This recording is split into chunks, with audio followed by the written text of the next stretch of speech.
అలసిపోయింది నీ శరీరం కాదు, దేవుని నుండి దూరమైన నీ ఆత్మ. 42వ కీర్తనలో 1-2 మనం గమనించుకున్నట్లయితే వాక్యం ఈ విధంగా సెలవిస్తూ ఉంది. దుప్పి నీటి వాగుల కొరకు ఆశపడినట్లు దేవా నా ప్రాణము నీ కొరకు ఆశపడుచున్నది, నా ప్రాణము దేవుని కొరకు తృష్ణగొనుచున్నది, జీవము గల దేవుని కొరకు దప్పిగొనుచున్నాను, ఆయన సన్నిధిని ఎప్పుడు కనబడుతున్నాను నేను వేచి చూస్తానని దేవుని వాక్యం చూస్తున్నాం. ప్రియ దేవుని సంగమా, ఈరోజు దేవుడు మన సమస్యలు చూడడం లేదు, కానీ ఆయన మన ఆత్మను చూస్తా ఉన్నాడండి.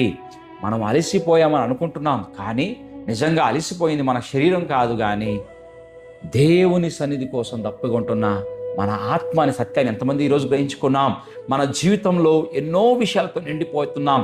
పని బాధ్యతలతో, అనేకమైన విషయాలతో, ఇంటి బాధ్యతలతో, ఆందోళనతో నిండిపోయాం, ఫోన్లతో నిండిపోయాం, సోషల్ మీడియాతో నిండిపోయాం, ఈరోజు బంధుత్వాలతో నిండిపోయాం, అనేక విషయాలతో నిండిపోయాం. కానీ దేవుని సన్నిధి లేకపోతే నిండిన జీవితం నిండినట్టుగా నీకు కనపడతా ఉంది, కానీ అనేక విషయాలతో, కానీ లోపల మాత్రం ఆత్మ ఖాళీగానే ఉంటుందని సత్యాన్ని గ్రహించుకోవాలి.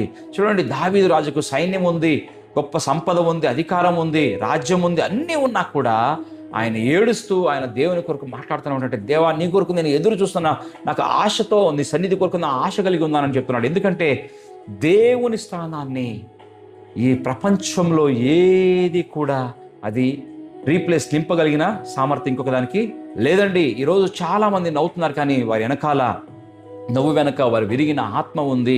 ఈరోజు చాలామంది ప్రార్థనలు చేస్తూ ఉన్నారు, కానీ ఎందుకంటే గమనించినట్లయితే ప్రేమ వారి యొక్క దేవుని స్వరాన్ని మాత్రం వారు వినలేకపోతున్నారు. చాలామంది సంఘానికి వస్తున్నారు, కానీ దేవుని సన్నిధిలో జీవించడం లేదండి. ఎందుకంటే వారి యొక్క ఆత్మ ఖాళీగానే ఉంది. గమనించండి, అందుకే హృదయంలో ఒక ఖాళీ, ఒక భారము, ఒక వివరించలేని అలసట. ఆ ఖాళీని డబ్బు నింపలేదు, ఈరోజు మనుషులు నింపలేరు, నీ ఉద్యోగం నింపలేదు, నీ అధికారం నింపలేదు, నీ బంధుత్వాలు నింపలేవు, నీ విజయం ఏది కూడా నింపలేదు. కానీ నింపగలిగిన వాడు ఒక్కడే, ఆయన యేసుక్రీస్తు మాత్రమే. ఈరోజు దేవుడు పిలుస్తూ ఉన్నాడు, నువ్వు నా పని కోసం మాత్రం రాకూడదు, కానీ నా సన్నిధి కోసం రా, నా ఆశీర్వాదాల కోసం మాత్రమే రాకూడదు, కానీ నన్ను కోరుకుంటూ రా, నా హృదయాన్ని కోరుకుంటూ రా అంటున్నాడు. ఎందుకంటే దేవుని చేతి ఆశీర్వాదం కంటే దేవుని ముఖకాంతి, దేవుని ముఖ సన్నిధి చాలా గొప్పదని సత్యాన్ని ఈరోజు గ్రహించుకోవాలి. ఈరోజు దేవుడు నీకు ఉద్యోగం గురించి కాదు, కానీ నీ సమస్య గురించి కాదు, కానీ నీ హృదయం గురించి ఆయన మాట్లాడుతున్నాడండి.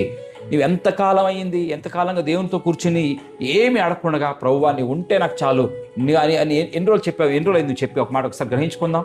మన ప్రార్థనలో ఎక్కువగా మనం కోరికలే ఉంటాయి కదండి అనేక సార్లు, కానీ దేవుని కోసం దప్పిక ఉందా? ఈరోజు దేవుని సన్నిధిని కోల్పోవడం జీవితంలో జరిగే అతి పెద్ద నష్టమైన సత్యాన్ని గ్రహించుకోవాలి. ఈరోజు చెప్దాం, ఒక నిర్ణయం